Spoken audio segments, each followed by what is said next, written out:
Por que precisamos de um novo Sidurim, não é? Tem duas razões. Uma tecnológica, uma de facilidade e de adequação com o presente. A tecnológica é que os livros do passado eram muito caros. Eles eram... A indústria gráfica evoluiu muito. E hoje em dia é muitas vezes mais barato fazer um livro do que no passado. Então, no passado, tentava-se fazer livros compactos, colocando o máximo de informação em cada página, fazendo eles pequenininhos, assim, apertadinhos, pequenininhos não, apertadinhos e tal. E esses eram os livros de reza que a gente tinha. Eu tenho livros lá em casa de 1700 e pouco, que foi legado lá da minha mãe, através de um parente antigo dela. E o livro tem tudo que tem que ter num Sidur, é um Sidur pequeno, pequeno no sentido de não muito grande, assim, a letra pequena e tal, tudo lá dentro. Então você tem, as rezas judaicas têm várias repetições, o aleno repete em cada reza. Então um sidur que tem que ser barato, ele vai botar o aleno uma vez só. E aí cada vez que ele tem que ir para o aleno, ele fala, vai para a página tal no aleno. Aí o cara vai na página aleno, depois volta. Kadish, mesma coisa. Tem uma série de rezas que se repetem, né? Então, o Sidur ficava uma coisa que você tinha que ir para frente, para trás, navegar no Sidur. Quem usava bem, você não tinha problema, mas de qualquer maneira o livro se estragava muito fácil, porque você abria sempre a mesma página e tal. Tudo isso pode ser evitado hoje, porque a gráfica ficou mais barata. E então eu posso fazer livros mais específicos, com repetição das páginas, com repetição das rezas, sem problema nenhum, encarece muito pouco. Então eu não preciso mais fazer um Sidur grandão referenciando cada lugar, cada bloco, porque as rezas judaicas são quase como se fossem blocos de dominó, de Lego, que se encaixam. Então eu posso fazer um texto inteiro de uma reza só para Kabbalat Shabbat, só para Shacharit. Então o Dr. Lemler já fez isso na área, com aquele livrinho primeiro de Kabbalat Shabbat, que era pequenininho só para Kabbalat Shabbat. É mais fácil de manipular, é mais fácil de se encontrar, porque é uma sequência. Então, ele é muito mais interessante no sentido da manipulação e o preço hoje permite isso.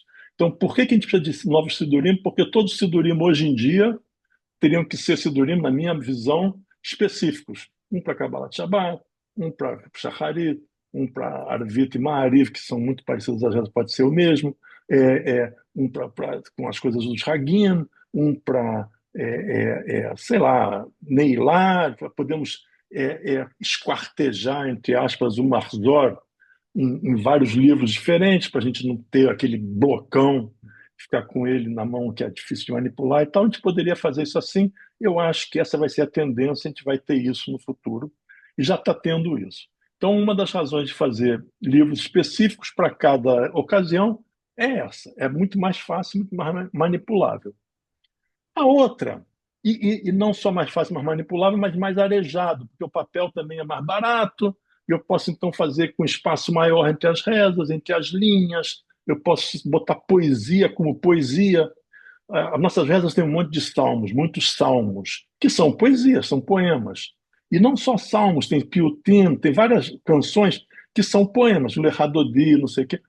É uma poesia, uma linha, um verso por linha. E hoje eu posso fazer assim, arejar muito mais, ficar muito mais bonito, inclusive de eu entender a beleza da reza e de conectar o hebraico com o português com o transliterado quando eu tenho a coisa mais arejada. Então essa é uma razão principal de por que a gente resolveu fazer livros específicos, né?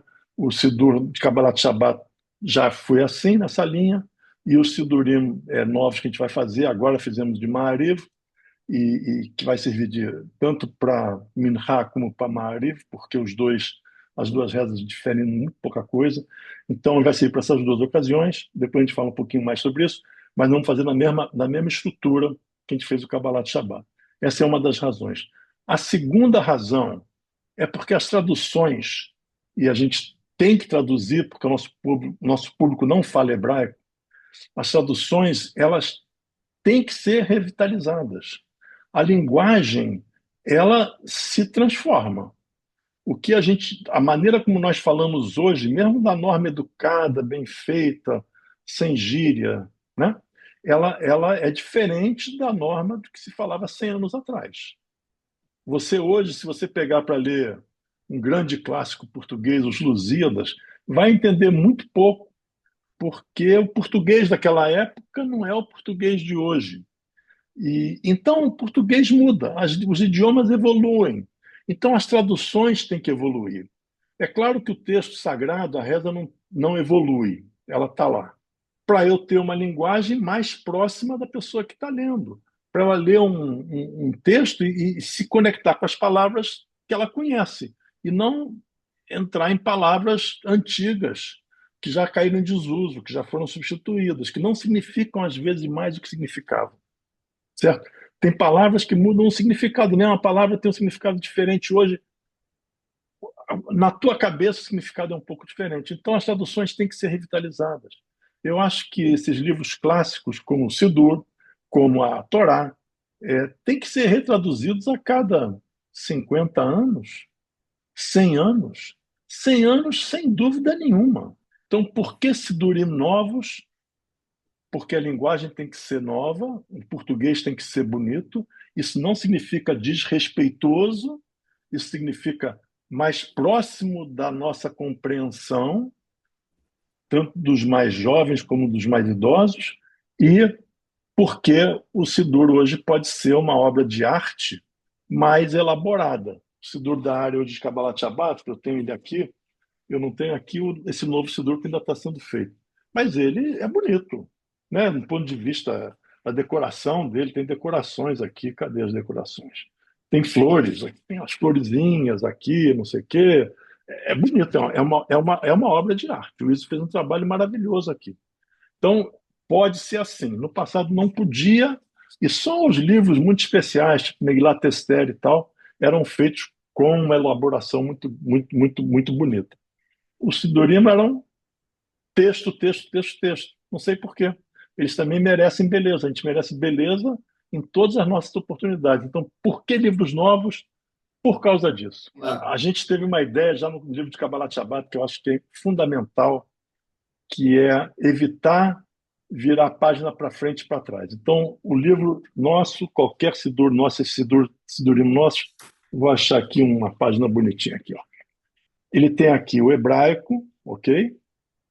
Aqui tem a fonética, que é o transliterado, e aqui tem a tradução, e aqui, assim, em L, aqui tem os comentários, tá certo? A ideia é que tudo que está referente a esse hebraico aqui esteja aqui na fonética e esteja na tradução. Linha a linha. A primeira linha aqui é a primeira linha aqui, é a primeira linha aqui. A segunda linha aqui, é a segunda linha aqui. Se você tiver aqui na sétima linha, a sétima linha é o que tem que ser aqui. Tá certo? Então, a gente fez um livro que permite você corresponder o hebraico com a fonética e com a tradução com muita facilidade.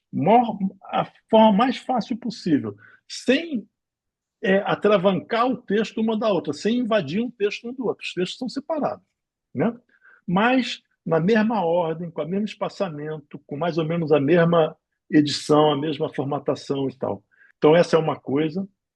E a outra coisa que a gente fez foi por poder fazer um livro menor e tal, um livro só com um volume menor de rezas, ter espaço para fazer comentários sobre as rezas, que eu acho que é a maior inovação desse livro. Porque essa história de fazer essa equivalência do português com o hebraico, com a transliteração, eu acho que mais gente se preocupa e mais gente tem isso também, e não virar página. Quer dizer, o hebraico está aqui, a transliteração tem que estar nessa mesma página, não pode seguir para a página seguinte, etc. O hebraico é que manda. Isso mais gente faz, mas comentário reza a reza, eu acho que pouca gente faz. Eu nunca vi um livro assim comentado. Já vi alguns Sidurim comentados, mas não com tanta riqueza e com tanto e reza em todas as rezas. Agora, quando eu falo com tanta riqueza, é uma maneira esquisita de falar. Eu devia falar melhor, devia pensar um pouco mais e falar melhor. É com muita riqueza, mas não tanta, porque qualquer comentário que seja, ele é muito limitado em seu escopo. Porque é infinito o que você pode comentar sobre essas rezas. é infinito, não tem limite. Isso que é o comentário aqui do Sidura, é um pedacinho, um pouquinho de comentário.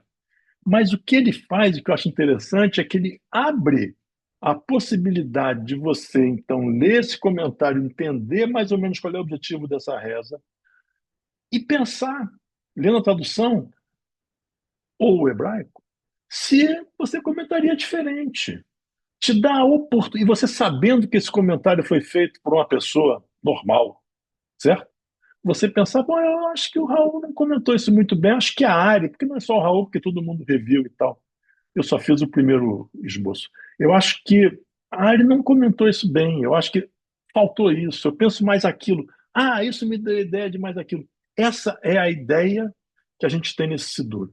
A ideia desse Sidur é permitir que você, que está na sinagoga rezando, não entenda o que você está rezando, certo? Não só pela tradução, mas também pelo comentário, e pense naquilo e o que mais você pode trazer para você a partir daquilo. Tá certo? Esse é o principal motivo desses comentários, e eu acho que muita gente falou comigo e com outras pessoas de que esses comentários ajudam muito a ele pensar e evoluir no pensamento dele judaico e evoluir aquilo. Ah, Raul, você falou isso aqui, mas também tem aquilo, né? Ou isso aqui eu não concordo tanto. E isso é muito bonito, porque o judaísmo é formado baseado nisso. O judaísmo é formado na dialética, no diálogo. Ele é formado no pensamento de várias gerações, milhares de gerações. Agora não sei se são milhares, mas são muitíssimas, podem ser só centenas, muitíssimas gerações ao longo de muitos séculos, ao longo de 20 séculos. O livro de reza tem mais ou menos até menos que 20 séculos. Mas então a ideia é você poder usufruir melhor do conteúdo, do significado da reza e não simplesmente repetir uma fórmula em hebraico que você muitas vezes não entende, apesar de que deveria entender, porque o hebraico é algo que todo mundo deveria se preocupar em aprender, é muito prazeroso, é uma conquista você primeiro perceber que você sabe ler hebraico muito bem, está bem alfabetizado em hebraico, e depois começar a entender devagarzinho ele. É por esse motivo que eu fui para a sinagoga, na verdade. Eu não, apesar de minha família sempre ter sido da área e tal, eu passei na sinagoga porque eu falei, poxa, eu estou esquecendo o hebraico que eu aprendi não sei quanto tempo atrás, eu tenho que voltar a entender o hebraico. E onde que eu posso ouvir hebraico? É na sinagoga. Voltei, comecei a ler, a tentar entender, não sei o quê. É uma conquista, é muito, muito prazeroso. Então, é por aí. Acho que eu respondi aí a tua pergunta. E mesmo quem não sabe hebraico, pelo que você está dizendo, não perde nada com esse. Não, eu não diria não perde nada, porque você sempre perde. Mas é igual você ler Shakespeare em português. Falar que você não perde nada, não. Você perde porque quanto mais você entende o idioma original, mais você usufrui da literatura. Isso não tem a menor dúvida. Mas você não perde o conteúdo, o significado. E você, como você não está amarrado só na tradução, você também tem um comentário, você tem mais possibilidade de perder menos, né? Então acho que esse é o grande ponto desse livro, e é por isso que a gente tem que fazer mais livros. E fazer mais livros desses depende também da resposta da comunidade a esse livro novo. A resposta da comunidade ao Kabbalat Shabbat foi muito boa. Eu falo resposta, inclusive, de colocar o nome das pessoas no livro e tal, porque é também muito prazeroso, também um legado enorme, não é? Uma coisa é você botar o nome na parede da sinagoga de alguém, um ente querido, alguma coisa. É o negócio. Você botar o nome num livro, o nome na parede da sinagoga só vai ver quem passar por lá com atenção. O nome no livro é para sempre, você vai mostrar para os teus filhos, para os teus netos, e os teus tataranetos vão estar lendo no livro com o teu nome de família dele. É uma coisa bem especial, bem especial. Então, eu acho que isso é algo que a comunidade tem que realmente apoiar muito, porque é a melhor maneira de você homenagear a tua família e as famílias queridas tuas e se homenagear. Então, Mariva é a reza da noite, e a Ari tem esse serviço de Mariv todas as noites. Nós vamos usar lá. Mas o livro também cobre a Minhá, que é a reza da tarde, que é na área a gente não costuma fazer sempre, mas também cobre, porque, como eu falei, a diferença é muito pequena, tem mais uma reza e tal, e então ele também cobre a Minhá. Então, ele vai cobrir a reza, ele vai servir para a reza da noite. Agora, na reza da noite, na área, a gente normalmente é a reza onde a gente, agora eu não posso falar a palavra errada, a gente lembra o luto, a gente como é que fala? Você realiza, né? Você não comemora o luto, né? Você celebra o luto? Não sei. Celebrar também é Tá. uma palavra que dá meio festiva. Mas vocês entenderam o sentido. É a reza onde a gente trata do luto. Então, a ideia do Rabino foi uma ideia muito interessante. Fala assim, não vamos colocar só as rezas nesse livro. Vamos colocar também dois aspectos muito importantes em relação ao luto. Um, a parte mais técnica do luto. O que, que é o luto inicial? O que faz depois do falecimento até o sepultamento? Depois do sepultamento, a primeira semana, depois o primeiro mês, depois o primeiro ano, e depois todos os anos seguintes e tal. Qual é o significado de cada coisa e quais são os costumes que nós, judeus da área, fazemos em relação a isso? Então, tem esse compêndio lá dentro, uma parte do livro que não é reza, é texto, português, tal, explicando a mecânica do luto. Mas não é só isso. E a mecânica do luto, evidentemente, tudo judaico tem um significado. Quer dizer, se você tem lá costume, então, uma das mecânicas do luto, por exemplo, é você lembrar cada ano do teu falecido, lá no IAR, que aniversário de falecimento, e a gente fala sobre o significado é um texto do Rabino, sobre o significado do Yahrzeit, por que que se faz, quando se faz, não sei o quê, como fazer, em que época, em que data. Então, te dá uma visão do qual é o costume, qual é o minhag da área sobre o luto. Ok? Então, isso é uma coisa. Além disso, colocamos depois também textos selecionados, escritos pelo Rabino também, é, sobre o luto em geral, sobre a perda em geral, certo? É, filosoficamente, espiritualmente, o que é a perda? A perda de um ente querido, a perda de um pai, uma mãe, uma perda, vamos dizer assim, é, para cima, né? É onde é mais natural, tá certo? E uma perda muito mais dramática, é a perda para baixo, de algum filho, de alguma pessoa mais jovem do que você.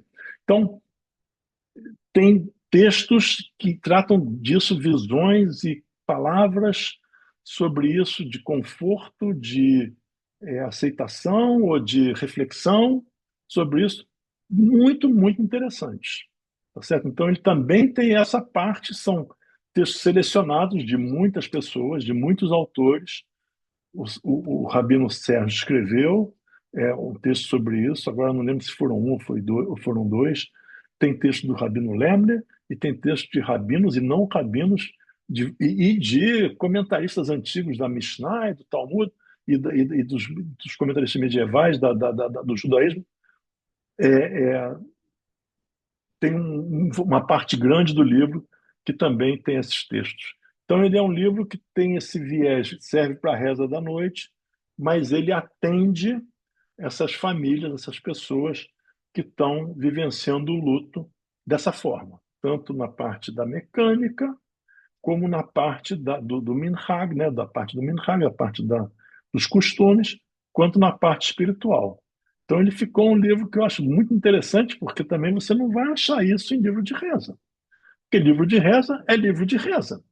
Mas esse é um livro de oportunidade dessa ocasião, que é essa ocasião super delicada da nossa vida, super delicada na nossa vida, né? E a gente é uma situação muito fragilizada para todo mundo, e o livro tenta apoiar isso, né? É um livro que você tem em casa também, porque é um livro que também vai tratar do luto além da reza. Agora, eu acho que todo mundo tinha que ter o Sidurim em casa. Eu acho que todo mundo, todos os judeus, todas as pessoas que frequentam a área tinham que ter um Sidur de Kabbalat Shabbat em casa, esse novo livro em casa, Marzor em casa, Tanakh em casa, Torá em casa, tenho Plaut, que é uma Torá comentada muito boa, que eu trabalhei nela também, que todo mundo tem que ter uma biblioteca judaica. E a biblioteca, além de livros sobre sionismo, além de livros sobre comentaristas medievais, além de livros sobre judaísmo em geral, o judaísmo tem uma literatura tão vasta, tão grande, e você, eu acho, tem que ter a biblioteca judaica em casa, aonde também tem que ter a parte religiosa, né? Eu acho que é muito difícil a gente se chamar de povo do livro e nem ter o livro em casa, tá certo? Mas você tem toda a razão. Esse é um livro, mais que todos os outros livros de reza, para você ter em casa também. O meu sonho, e eu já falei isso com o Rabino, e ele sonha também junto comigo sobre isso, a gente partir daqui a pouco para o Shacharit.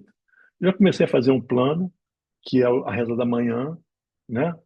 E depois avaliar se tem que fazer um livro para Hagim, se está tudo já incluído nos livros que a gente tem, e mais tarde começar a pensar em fazer Marsor, que é o livro de Rosh Hashanah e Yom Kippur. Porque a mim incomoda, a palavra errada também, ali não é que a mim incomoda. Eu acho que seria tão mais bonito a sinagoga inteira rezando com o mesmo livro, e hoje a gente tem basicamente isso no Kabbalat Shabbat, mas a gente em Yom Kippur, Rosh Hashanah, a gente não tem isso. Todas as ocasiões do ano a gente tem isso. E o Marzor a gente não tem isso. Cada um tem um mais velho, mais novo. É, é, e é difícil. É difícil. A gente não é exatamente o minhag que a gente segue, os Marzorim que a gente tem, então a gente pula para cá, para lá. São grandes. E como qualquer coisa, né, para você começar uma coisa muito grande, você tem que começar pela primeira coisa pequena. Então, se a gente quiser fazer um Marzor, eu acho que se a gente botar assim um objetivo, vamos fazer um Marzor, é um objetivo, todo mundo se assusta, é muito grande. Mas se eu falar assim, vamos fazer o Kol Nidrei, esse tá bom. Aí vamos fazer o Shacharit de Rosh Hashanah. Também não é um negócio muito complexo. Então, se a gente dividir agora, tem que pensar em como dividir e tal. Eu não tenho essa proficiência para falar aqui como deve ser dividido agora sem estudar um pouco. Mas vamos dividir em umas tarefas assim, em 5, 6, 4, 5, não sei se 4, 5, 4 ou 5. Vamos dividir e eu acho que dá para fazer. Acho que dá para fazer. Eu acho que seria um projeto belíssimo a gente ter o nosso a reza da Ari refletida na Ari. E outra coisa, como esses livros são livros relativamente baratos, nada é barato, né? Porque barato é uma palavra muito relativa, mas é um livro barato em relação ao Marzor Completa 1. Se eu pegar um livrinho desse aqui do Kabbalat Shabbat, ele é um livro barato, né? Se eu pegar um Sidur inteiro, é um livro caro. Então, como eles são livros relativamente baratos, se eu quiser mudar alguma coisa aqui amanhã, eu mudo a um custo pequeno. Eu não posso nunca esquecer a questão do custo. Quer dizer, parece muito pouco espiritual falar de custo numa sinagoga, mas isso é igual à lei da gravidade, está aí. A economia está aí, a lei do mercado está aí. Você pode fingir que não está, mas está. Certo? Se você pular da janela, você vai se esborrachar no chão. Se você não pensar no dinheiro, você não vai ter uma sinagoga. Você não tem a menor dúvida, não tem como sair disso. Então, como isso aqui é pequenininho, eu posso mudar. Se amanhã eu falar, isso aqui eu não quero mais, faltou, eu faço um novo. Há um esforço não muito grande. Também tem essa grande vantagem de ter esses livros esquartejados, que é uma palavra feia para dizer divididos. Mas o meu sonho é ter essa coleção, né? E, de novo, para ter essa coleção, a comunidade tem que bancar, tem que sustentar esse sonho e falar isso é importante para nós, vamos colocar nas nossas famílias em todos os livros da área. Então, porque eu acho que é uma coisa belíssima, é uma homenagem belíssima e é um projeto. É assim, a área tem muitos projetos, é muito difícil falar qual é o mais interessante, o mais importante. Então, não vou dizer que ele é o mais importante. Não pode, até eu nem acho que ele é o mais importante. Mas ele é um projeto super importante, não tenho a menor dúvida. Eu não tenho a menor dúvida disso. Ele é um projeto super importante. É um dos projetos importantes da área, porque nós, como sinagoga, nós temos o viés social, que é muito interessante e tal, mas a gente não se sustenta só pelo viés social. Se a gente não tiver um conteúdo judaico que nos amarra, um conteúdo religioso que nos amarra, a gente precisa exatamente da área. A gente, de repente, amanhã acha um ambiente social muito bom num clube de bridge ou numa torcida do Flamengo qualquer, certo? Então, que aliás eu não recomendo fazer parte da torcida do Flamengo, do clube de bridge, sim, mas a gente acha em outros grupos sociais, ou do clube. Ah, eu vou no clube enquanto muitos judeus no clube. Ok, esse é um grupo social. A área tem que ser isso também. E também tem que ter um conteúdo judaico muito enraizado, porque nós somos um grupo social ligados através da religião, do culto, da assistência social, do apoio, tudo isso. Então, isso tudo faz parte. Né? A gente não pode tirar uma coisa e falar, só quero isso aqui, não quero mais nada. Não dá para fazer isso, né? A gente não está no supermercado, eu compro isso, e o resto eu não compro. Não. O judaísmo é um pacote. Eu pego ele e é o meu pacote. E o pacote da área é um pacote, tá certo? Tem tudo lá dentro. É uma cesta básica. Essa é a melhor forma que você vai achar de homenagear alguém que você quer homenagear. Porque é algo que vai ficar pelas gerações. Eu falei que tem que fazer o livro para cada 50 anos, 100 anos. Então, 100 anos é um tempo bom, né? Você não vai estar aí para ver depois dos 100 anos. Então, é um tempo bom para você homenagear as pessoas que você quer homenagear. E é a melhor forma. Muito melhor, eu acho, muito melhor do que qualquer outra. Mais discreta, mais significativa, portável. Você leva ela para casa, você mostra. Então, é isso. Então, obrigado. Valeu, Michel.